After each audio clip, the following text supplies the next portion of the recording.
حي على الفلاح. Daughters are so special that when a male marries a female, he is reminded constantly that who you have married is the special child of someone, dear to someone. So we tell the husbands that when you look at your wife, don't just look at her as your wife. That's not the only title she has. She had a title before that which was more dear and more valuable. What was it? She is the daughter of so-and-so. She also has her own family that loves her and respects her. So do not disrespect her. Do not abuse her. Like they say, don't make her cry. You know, when my wife cries, I always tell her I'm not supposed to allow you to cry. She says, I cry out of joy. MashaAllah. Okay, that's good. That's a good sign. So if you're crying out of joy and happiness, alhamdulillah. But if you're crying out of, sadness, you're stuck, there's no way forward, wallahi, Allah has heard the cry of a wife and a daughter. If you take a look at Surah Al-Mujadalah, named after a woman who came through in order to present her case to Muhammad sallallahu alaihi wasallam, where the husband became disinterested in her. Listen to this, and inshallah I will end on this note. I tell you, very interestingly, there was a woman known as Khawla binti Tha'laba radiyallahu anha.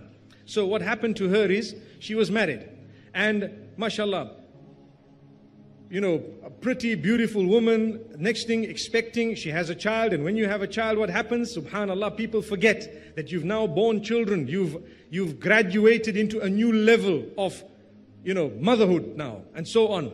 You will not be the same girl you used to be 20 years back. Things have to change. Perhaps you may change in so many ways. You become wiser, and perhaps you may even become a little bit heavier. May Allah subhanahu wa ta'ala grant us ease. She complained because her husband started losing interest or showed disinterest. He was not interested. And he started saying whenever she was trying to get his attention, he would say, "You're just like my mother, man. It's okay. You're just like a mother. You're just like my sister," and so on. She went to Muhammad sallallahu alaihi wasallam crying, weeping, complaining, "What do I do? This man is saying this to me. He refuses to touch me, and at the same time, he is the one who impregnated me. He gave me the children. He is the one who did this. When I married him, I was in tip-top shape," and so on. My mothers and sisters, I just want to pause for a moment to tell you that does not mean that when you have given birth, you should just lose yourself. No, go back. You will be able to retain a lot if you work on it. May Allah subhanahu wa ta'ala help us. Whether they are sit-ups, leg-ups, whatever you want to call them, they work.